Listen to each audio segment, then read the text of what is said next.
ఇనుళ్ళు ముగ్గురు రౌడీ షీటర్లు రేపులు గంజాయి కేసుల్లో ఇరుక్కున్న వాళ్ళతో పోల్చి చంద్రబాబు నాయుడిని వాళ్ళలాగా లేడని చెప్పి రోడ్డు మీద వచ్చి కొట్టమంటావా బాబు గారిని? ఈరోజు మేము అడుగుతున్నాం, నీ గురించి మాట్లాడతాం, వాళ్ళ గురించి పక్కన పెట్టు. 31 కేసులు ఉన్నాయి నీ మీద.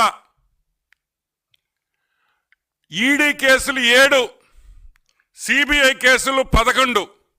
ఇప్పుడు నిన్ను దేంతో కొట్టాలి అని అడుగుతున్నాం. చెప్పుతో కొట్టాలా లేదా నువ్వే చెప్పని అడుగుతున్నావు.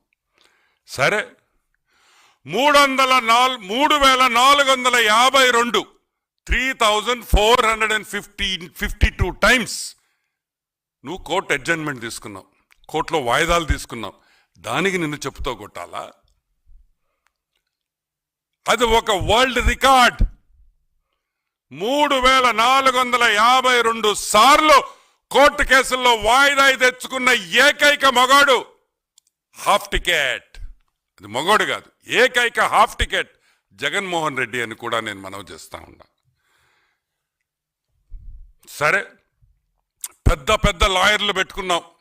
Who is who of the legal industry? Harish Salve, Abhishek Sanghvi,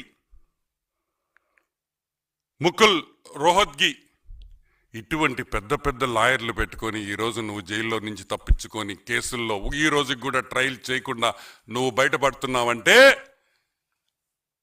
దేనివల్ల అని కూడా నేను మీకు ఎక్స్ప్లెయిన్ చేస్తా.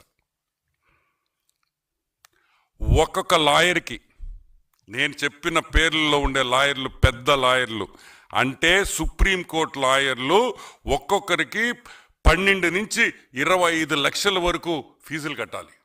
ఒక రోజుకి కాదు, ఒక గంటకి. ఒక రోజైనా ఒక గంట అయినా ఒక్కసారి కోర్టుకు వస్తే ఒక సుప్రీంకోర్టు పెద్ద లాయర్ సుప్రీంకోర్టుకి నీ కేసు మీద వస్తే 12 నుంచి 25 కోట్ల వరకు, 25 లక్షల వరకు వాళ్ళ ఫీజు ఉంటాయి. ఈరోజు నేను అడుగుతున్నాను, ఈ రోజుకి ఆల్మోస్ట్ మా లెక్క ప్రకారం 6,904 కోట్ల రూపాయలు, 3,904 crores ఈరోజు ఓన్లీ లీగల్ ఫీజ్లో జగన్ ఖర్చు పెట్టినాడని మా అంచనా. ఎందుకంటే ఈ రోజుకి ఈ కేసులు స్టార్ట్ అయ్యి 5,000 రోజులు అయింది. 5,000 రోజులు, ఒక రోజు 2 రోజులు కాదు. చిన్న కేసులో అరెస్ట్ చేస్తే కరెక్ట్గా సంవత్సరంన్నరలో కేసు తీర్పిచ్చేస్తా ఉన్నారు. ఈరోజు మేము అడుగుతున్నాం, 5,000 రోజులైంది జగన్మోహన్ రెడ్డి హాఫ్ టికెట్. ఈ రోజు కూడా నీ మీద వేసిన కేసుల్లో ఈరోజు ఒక్క విచారణ ఒక్క కేసులో కూడా జరగలేదు. అసలు ట్రయల్ మొదలే కాలేదు. దీనికి నిన్ను చెప్పుతో కొట్టాలా అని మేము అడుగుతున్నాం.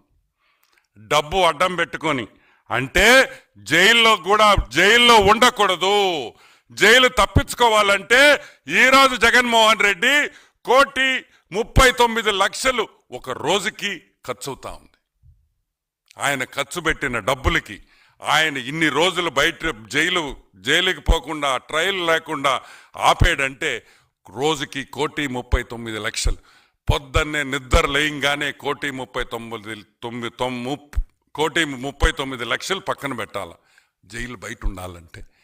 ఇప్పుడు చెప్పు జగన్మోహన్ రెడ్డి, నిన్ను చెప్పుతో కొట్టాలా లేదా? నిన్ను చెప్పుతో కొట్టాలా లేదా అని మేము అడుగుతున్నాం. సరే, 5,000 రోజులు అంటే ఈ కేసు జరిగింది ఇప్పుడు ఆల్మోస్ట్ 2004 to 2009, 2004 నుంచి 2009లో ఈ కేసులు జరిగినాయి. ఈరోజు మేము అడుగుతున్నాం, ఆ రోజు సాక్షుల వయసు ఎంత? ఆ రోజు సాక్షుల వయసు యావరేజ్గా 50 నుంచి 55 ఏళ్ళు వేసుకుంటాం. ఈరోజు ఎంత? ఆల్మోస్ట్ 68 years, 68 ఏళ్ళకి వచ్చేసారు సాక్షులు. ఏమి గుర్తుంటాయి 5,000 రోజుల తర్వాత అని అడుగుతున్నాం. సాక్షులు కొంతమంది చనిపోయారు అంటే నీ డబ్బు అడ్డం పెట్టుకొని నువ్వు తప్పు చేయకపోయి ఉంటే ఈ విధంగా నువ్వు ఇన్ని వాయిదాలు ఎందుకు వేసుకుంటావని ఈరోజు మేము ప్రశ్నిస్తున్నాం. నువ్వు బాబు గారి గురించి మాట్లాడతావా? నువ్వు నీతి నిజాయితీ గురించి మాట్లాడతావా? ఇన్ని కేసులు పెట్టుకొని ఇన్ని ఇన్ని వేల కోట్లు నువ్వు ఖర్చు పెడుతూ చంద్రబాబు నాయుడిని రోడ్డు మీద కొట్టాలా? నిజంగా ఏమైనా అర్థం ఉందా అని కూడా మేము